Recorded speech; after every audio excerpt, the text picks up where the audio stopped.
Hello, Stitchers. Welcome to Stitch Please, the official podcast of Black Women Stitch, the sewing group where Black Lives Matter. I'm your host, Lisa Woolfork.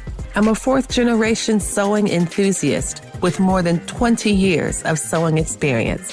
I am looking forward to today's conversation, so sit back, relax, and get ready to get your stitch together. Hello, everybody, and welcome to the Stitch Please podcast. I am your host, Lisa Woolfork. And as I say every week, this is a very special episode because this episode is bringing us none other than Jaimie Black from Black Linings and Creations by Jaimie. This is a fantastic creative who is coming to us from a very rich background of sewing and creativity and just a robust sense of what it means to pursue a passion with intensity and with beautiful vibrancy.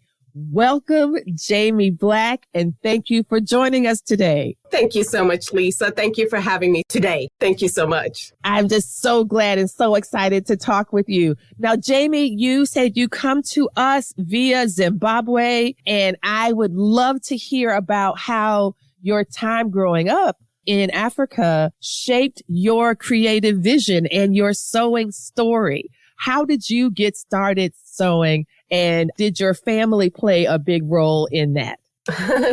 Well, thank you so much again for having me. So I was born and raised in Zimbabwe, and the first time I came across sewing, the art of learning how to sew was all by hand. We actually started learning how to sew when I think I was in fourth grade. And one of the projects was to actually make a skirt, but by hand. Wow. Yeah, we didn't have fancy schools, with sewing machines and stuff. It was, a public school that I went to. And I remember my art teacher cutting up the fabric and us sitting on the floor and, having a needle and thread, her teaching us the basics behind actually making garments using your hand. So I had never actually ever used a sewing machine until I literally started sewing a few years ago. I love that. I love that the basic fundamentals of your sewing education came when you were in an early elementary school phase.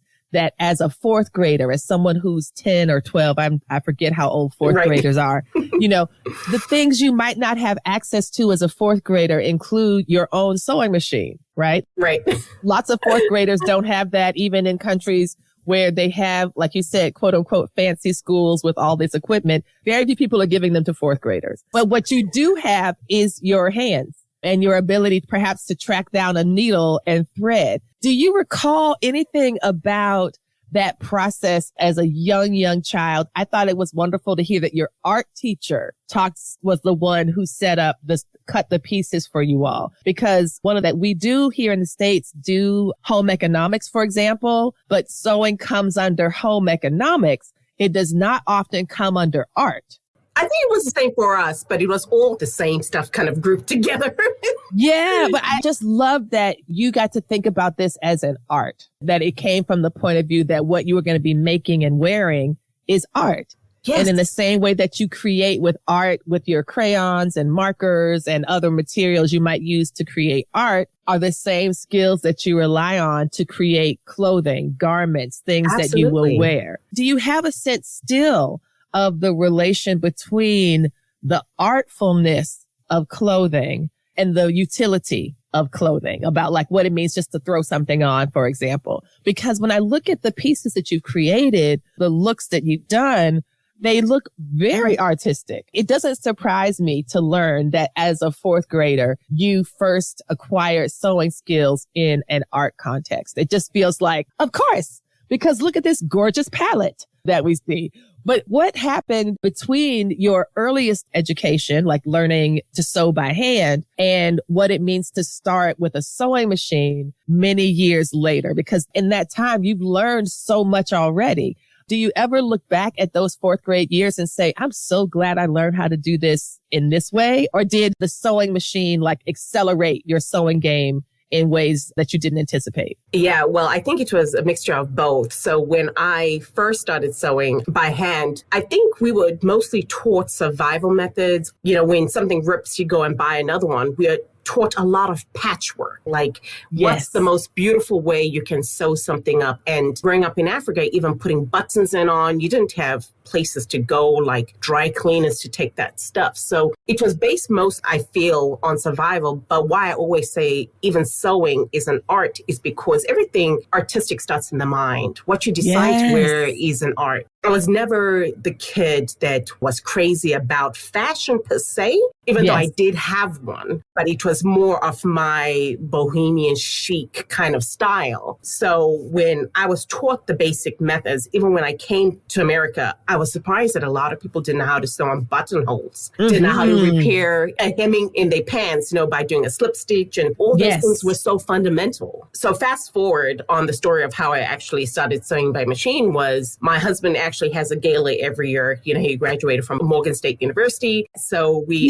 Yes, I know Morgan State. Well done. HBCU's in the house. Yes. So his parents, his brothers all went to Morgan. So every year there's this annual amazing gala that goes on. So I remember it was their 100th anniversary or something. I can't remember which one it was, but I remember thinking to myself, man, it happened on my 30th birthday. I showed up to my own birthday party and someone else was wearing a dress I was wearing. And I remember just being like, oh my gosh. I was like, wow, how dare that person wear my birthday dress? How dare you? Get out. It was a lot of shock, but it was Get out of my office. Get out of my office right now. But I think that's where a lot of thought process behind design came. It was more like, okay, it's fine if they wore it, but maybe I should have added something onto it, like maybe extended the bottom, added, bling to it, just little plaques or something to it just to make it stand out, to make it my own. So when this 100th anniversary is coming, I was like, oh my God, where's everyone going to get different dresses from? And I said, I bet there's going to be a lot of people wearing the same outfits. And surely enough, that year, tons of people were wearing the exact same dresses I had seen from Nordstrom, from Macy's, from all the department stores. That was the year I made the commitment. I was like, I'm going to learn how to sew because next year I'm going to wear my own dress to the gala.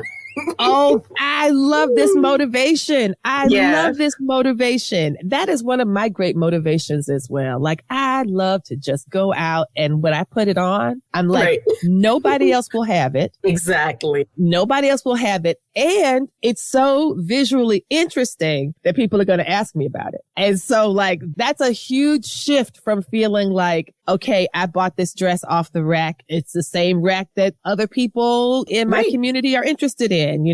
We are folks who are stylish. We like to look good. And so I'm going to this wonderful HBCU commemoration and I know people are going to want to be dressed to the nines. I know that. But if you are dressed to the nines based on the options created by someone else, there's always a bit of a limitation and always a big chance that the same things that you like will be there. Yep. Will definitely be there. And I remember walking in thinking to myself, and I hadn't started sewing, but I had it so much on my mind and I almost wore a dress. As soon as I walked in, the dress I almost wore was on the first table. And that's when, I'm just saying, and this is not to shame people for wearing retail. This just shows that we have a clear sense of what we like. Right. And there's just not enough diverse options for us to all choose the different things. You know what I mean? It's just not that many options. And that is one of the great gifts of sewing. And so tell me about the year you were able to walk in a Jaimie Black that nobody else would have. And it would not be something you'd be concerned. Like, I wonder if this time the vice president's wife will have on the same dress that I have on, or will the dean of arts and sciences be wearing what I thought I was going to wear? That kind of thing. So the first year I had this goal that the following year I was going to make my own dress. And I got a friend of mine to help me self-draft a dress. Now, this was before even patterns. I had gone to a good friend of mine today and she knew how to sew and she had also learned from other people. And I was like, look, this is my goal. Do you think it's doable? And she was like, yeah, absolutely. So I had taken a class with her and a few other girls. And so the first thing was to draft. The hardest thing I ever did. Drafting isn't easy, but with her guidance, it was doable. I did it, and I actually made the dress. Now, the funny part about it, I got dressed that same night after making the dress. Turned out amazing. I put it on, and I asked my husband, could you zip up my zipper? Oh, no. And it broke. Oh. Like literally 5 minutes before leaving because we're running late. And then I was like, I can't sew this back on so fast, and then I was like, I've got to take the zipper out and re-put. It was just a mess. So, oh my gosh. Oh, so yes, he didn't hear the end of it the whole night. Oh. Lucky enough, I had a backup dress, but still. But good news is that after that, I've made my own dress. Every year after that. Yes. Oh my goodness. I've made some amazing dresses after that first failed year, but I still have the dress. I put the zipper back on, but it's been an amazing journey just leading up to it, I should say. I really love the fact that every year you're getting closer to finally realizing your vision. And that very first step, I mean, the idea of drafting, to go from, I want to make my own dress and I want it to be unique. It wasn't enough for you to find one of the big 5 patterns or to buy a pattern online and say, what are the chances that someone's going to sew this pattern? Because those chances are very, very slim. Very slim, very slim. Very, very slim. I mean, I've been to sewing events like a frocktails, which is a cocktail party where you wear clothing that you've made. And even with everyone making their own things, there are very few repeats.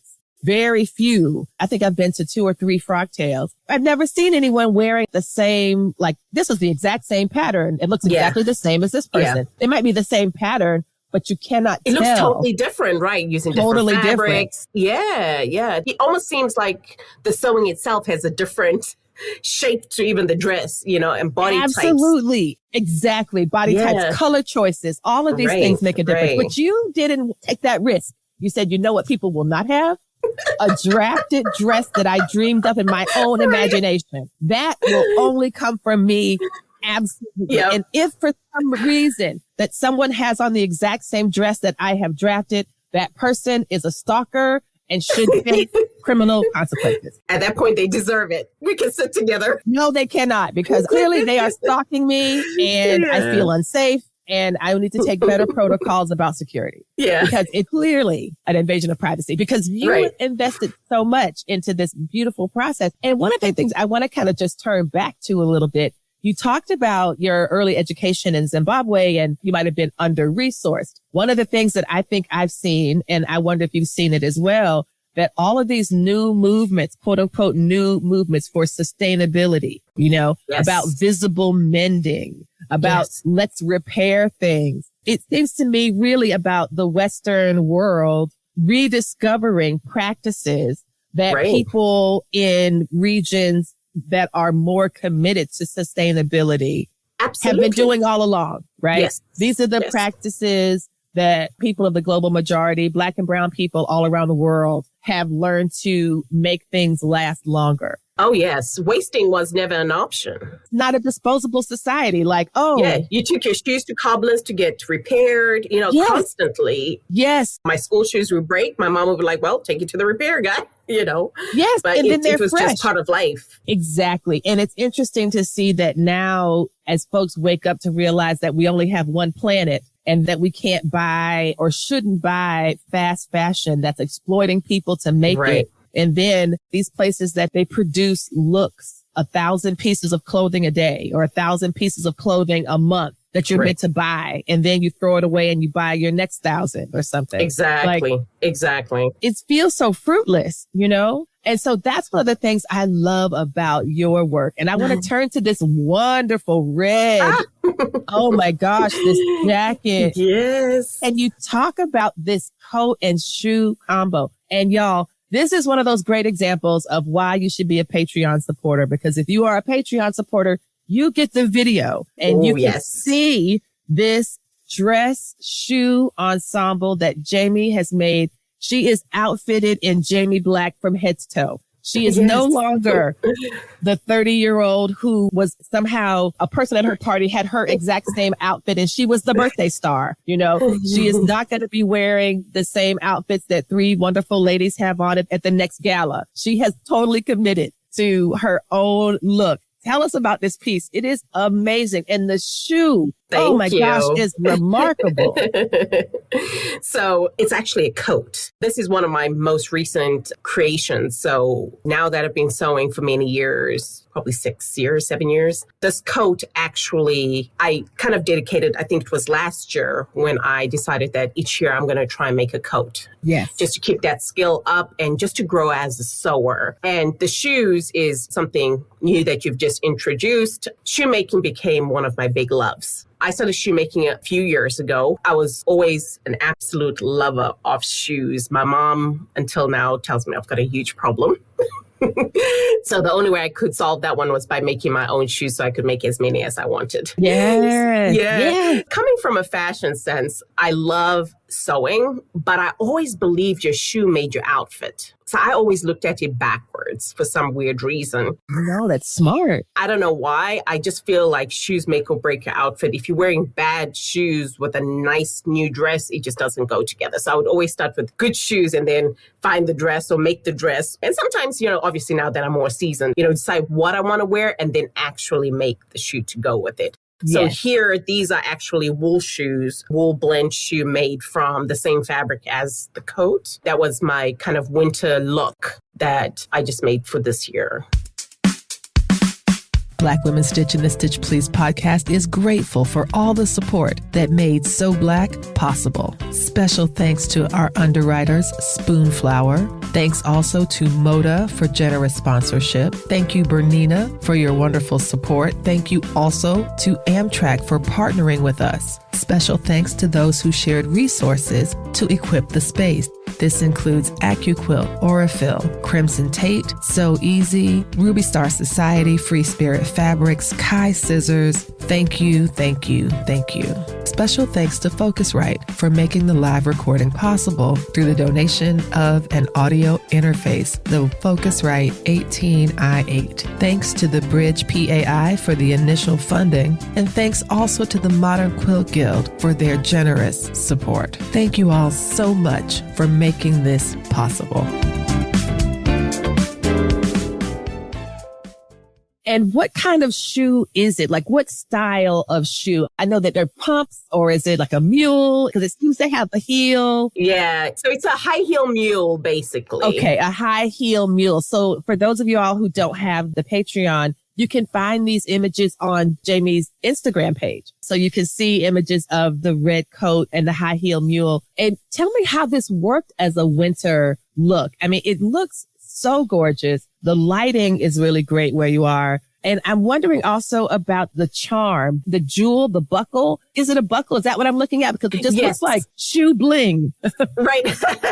So actually, when I started making this coat, I knew I was going to make a shoe with it. I had enough fabric. First of all, I didn't think I was going to have enough fabric. Okay. Because this was some fabric I got a while ago. And then when I had enough pieces, I was like, oh, great, I'll make a mule, like a high heel mule. I would have loved it to be a full boot, but unfortunately I was working with scraps. So I truly used everything I could out of this fabric. Oh, I love that. So I actually went to the Frocktails in New York last year, and I went to Mood, and that's where I got those buckles, those rhinestone buckles. Oh, wonderful. Yeah. If you go into stores, you can always find embellishments to kind of voove up your shoe. So I wanted something of a classic, but that brought out the whole outfit. So I set up basically the shoe you see.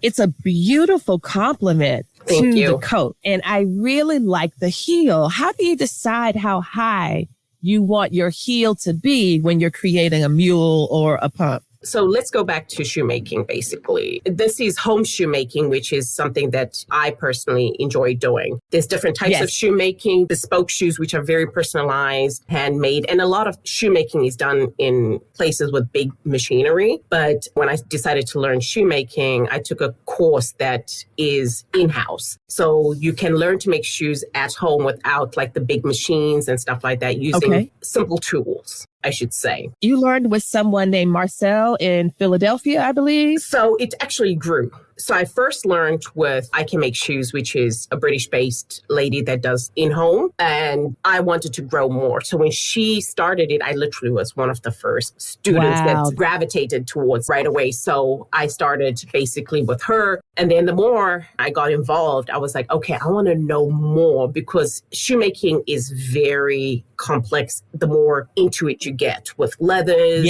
the leather soles, the thickness, what to use. I've done some shoemaking. I took a couple of courses at the Chicago School of Shoemaking and Leatherwork. I've been up there a couple times. I worked with Lance LaCour and I worked with Sarah, who is the owner. And it's just been really a wonderful, really a lot of fun, but completely different for someone who started from many years and decades of sewing on machine sewing to talk about shoemaking was just a complete shift. You started with, I need a good shoe before I can have a good outfit. Right. So your priority was a little different. But can you explain, for example, what lasted shoemaking is? Like what a last is? Like these are the things that were like, these vocabularies were things I had to learn. And I have yet to make a lasted shoe. Right. I've done sneakers, which I love to make. I do love that. But I've not made one on a last where you have to kind of build it up. Can you explain what that is? Sure. So a last is basically the foot mannequin. You use mannequins for clothing. A last is for the foot. Every last is very specific to the type of shoe you're trying to make. You can get a pump last that you can turn into a sandal sometimes or into like very basic stuff that you can use, maybe a kind of a generic one. But usually a last is very specific to a type of design that you're trying to produce. So if you want a closed shoe, you would have a certain type of last in terms of heels, in terms of flats, because there's extra widths. If it's a slide, you need like more back length. If it's a pump, you can have it a bit more constricted because the shoe puffer and the back hold the foot in. So it squeezes it a bit better. Okay. So every last is very different. For sandals, same thing. I own nearly every type of last now. I've got sandals. Wow. Yeah, I've got sneakers. I've got boot last now, which was a very recent buy because I was using my pump to kind of build up. And you can build up, last using certain things. That must have taken forever to build up a boot from a pump because you had to make it taller and taller and taller and taller. Wow. So I think we'll talk about it in the next photo or something, but I was going to say definitely. How to build that up is also tricky. You use paper and stuff to build the design you want. And that's really the hardest and the longest part of it, I feel anyway. Basically, you use the last, which is a mannequin, to create a pattern. And then that pattern needs to be kind of built up and applied to whatever garment or whatever shoe you'd like to make. This, I think, is my favorite. I love this one. Y'all, this is a gorgeous yellow, another head to toe monochromatic look with this fierce, beautiful yellow coat with a sash binding and the boots are just below the knee, bright yellow. It's just fantastic. Can you talk a bit about this look and where it came from and what made you choose these colors and why the boot? I mean, why not the boot? Because the boot is like, I'm seeing what you're saying when you say any look starts with a shoe because wow. Thank you. So in this picture, just like the first one, but with this one, actually, I did start with the jacket as well. This was actually one of the first coats I made. Okay. And absolutely loved. It turned out really amazing. I was actually impressed myself. I was like, oh, it's just lovely. It's just a little fear that I think stops people. And so this was one of the first ones. And then the boot was one of my favorite, definitely, to make. So with this boot, I actually did build up the last. And then after you build up the last, you take it off the last and then you flat pattern it. So so you have to flat pattern it and then find all your measurements from whatever height you want the boot, all your foot, all your leg measurements. That can take quite a bit, especially building it up to the shape of your foot with measurements and stuff. This one here, I use the same wool as my coat for most of the shoe besides the toe area and the top rim. I used a suede, actually a mustard suede that matched identical to the coat. So it's pretty cool. This is clearly meant to be. It is meant to be if you manage to find a wool and a suede in the identical color. Nothing says make me a boot than managing to find wool and suede in the identical color. Yeah, I was pretty happy about that. It's beautiful. Can you tell us a little bit about Black linings and how your shoe journey might have related to the business you launched in November of 2022. Yes. After having done shoes for a while, I've always had also kind of a business mind to me. I grew up with a mother that was very business oriented, and I knew that I wanted to grow part of my learnings, be it clothing or shoes, but I fell in love with shoemaking so much, and I had gotten great research behind production and what entails going into creating a brand. So it's been 2 years in the making, I should say, even a little bit more. Yeah. Oh, wonderful. If you do it properly, it does take you a while. My brand, Black Linings, right now, the first release was an Italian-made shoe and bag. Black Lining is a little bit different. It, just like we were talking about not populating the earth with a lot of stuff, I decided to do small quantities that I'm able to sell and then recreate. Only if there's a huge need, I will rebuy or reproduce. But I try not to buy stuff to get rid of it, and then it goes into wherever they go in these days, pollute the earth, or, you know. So Yes. Black Linings launched in November, and it was actually produced in Italy by amazing artisans. And the reason I went to Italy, I know a lot of people always look at the price and like, oh, it's super pricey. But I truly wanted to keep the art of shoemaking alive. And in terms of it being handmade was part of it. As my first launch, I might be a bit more open to changing a few things now as I grow slowly, but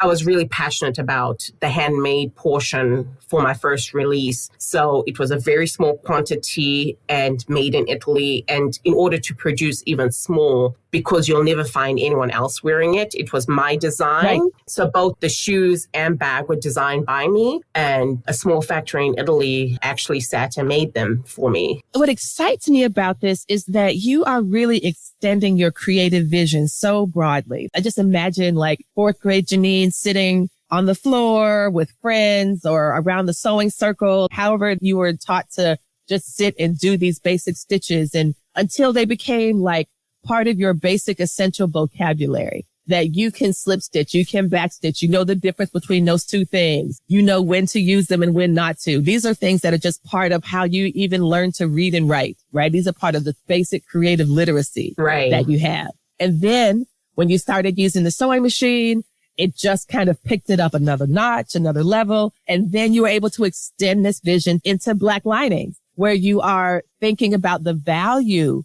of the work that you design and what the outcome will be and how it will land with consumers, but how it will also not land in a landfill, because you're being so deliberate and so strategic. And I was going to ask you about like what you have coming up next. But before we get there, what is one of the most exciting things or biggest surprises that you found since launching Black Linings in November of 2022? Because it's still in its infancy state as a business. You know, what has been surprising to you about your own learnings or about how the response has been to what you brought to it? So I've had a few. I'll say one of the biggest things was factories will never be on time. Oh, that is a very good learning. Yes. Say more. Yes, factories will never be on time, especially for small people like us. And there's a very small group of Black designers in shoemaking. Very limited. Like, I still don't know that many that are very specific to women, especially Black women. Actually, when I went into it, that was my idea. But now when things went to sale, people are like, oh, you know, I don't know any women shoemakers. I know a lot of men that are sneaker makers and all, but not many women that know how to make shoes. Because a lot of designers, people don't realize, don't know how to make shoes. They know how to draw them. They know how to tell someone else to do them, but them themselves don't know how to make them. So I wanted to be intentional by knowing the art of it. So when I do get a pair, I know the quality. I know how it was made, what's lacking with it. I was very intentional with that. The other surprise was that it was very warmly accepted. I didn't realize how many people actually understood what luxury was, because I went back and forth with that, because as much as I wanted to go cheap, I knew a lot of it would end up just being thrown out, because it will be something you wore. Cheap can be disposable. Right. Cheap can be disposable. And your creative vision is not disposable. There's nothing about your creative vision that is meant to be here today, gone tomorrow. Right. And that was my goal, really. And just a couple of the surprises. And that, business is what it is. You'll have ups, you'll have downs. Right. But I watched my mom through a lot of it. So I was kind of prepared for it. Oh, that's wonderful. Yeah. When you're the person owning a business, it's a little bit different. Whereas your child seeing your mom own one. Exactly. Now, you have a really exciting future opportunity coming up, and this is Creations by Jaimie, where you're, again, sinking in your creative vision and sharing it with the world. Can you talk a bit about what Creations by Jaimie is? Yes. So, or will be. Yeah, absolutely. I plan on basically launching a website in the near future that will actually have shoe components, offer soles for shoemaking, and even going further than that, I'm hoping to actually add a lot of patterns that I've already done in the past or new patterns that I'll create for sale, including bags, because I have actually made bags too. A couple of those things I think will be on this website, and hopefully with an even further vision of actually teaching shoemaking, my style, what I've made, or, simple creations so someone else can also see if they like it or not. Because a lot of people are always like, I don't know if I like it. I don't, So I want to start slowly offering classes for first very basic styles and maybe even kits. That's the vision I see myself going into as well. That is so exciting. And before we wrap up, I definitely want to talk about the Beauty and the Beast sneaker. Oh,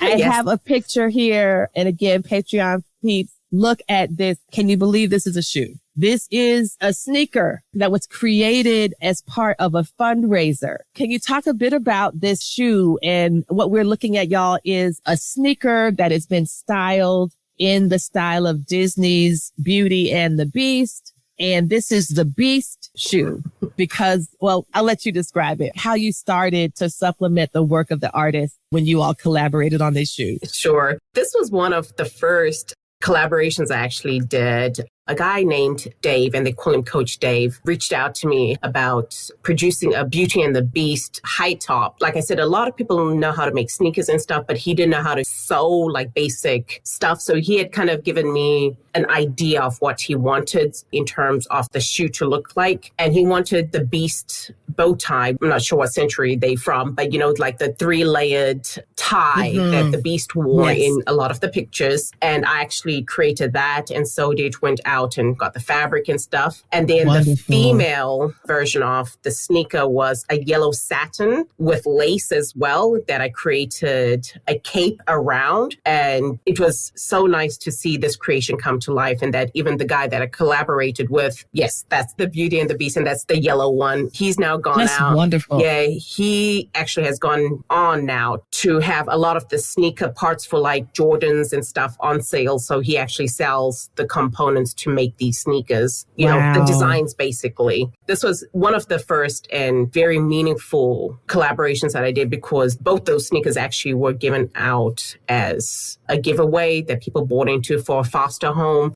So it went to a good cause. And so it was really nice to have my hands in that. And all the fabric I used in creating that, he used on the female sneakers, which was nice. So I'm glad I did. Oh, these are some beautiful choices. I mean, I don't think you can ever go wrong with yellow. No. That's what I feel like I'm learning from this conversation. Jaimie, one of the things we ask our guests at the Stitch Please podcast is this last question to close all the interviews. Now, the slogan of the Stitch Please podcast is that we will help you get your stitch together. We will help you get your stitch together. So I'm going to ask you, Jaimie Black, what advice do you have for our listeners to help us get our stitch together? Never give up is my biggest one. Keep trying. When it fails, try again, because the goal is just at the other side of the next stitch. Oh, the goal is on the other side of the next stitch. That is beautiful. And with that, thank you so much, Jaimie, for being with us today. This has been a delightful conversation. Thank you so much for your time and sharing your talent with us today. Thank you so much, Lisa, for having me. I really appreciate it. You've been listening to Stitch Please, the official podcast of Black Women Stitch, the sewing group where Black Lives Matter. We appreciate you joining us this week and every week for stories that center Black women, girls, and femmes in sewing. We invite you to join the Black Women Stitch Patreon community with giving levels beginning at $5 a month. Your contributions help us bring the Stitch Please podcast to you every week. Thank you for listening. Thank you for your support. And come back next week and we'll help you get your stitch together.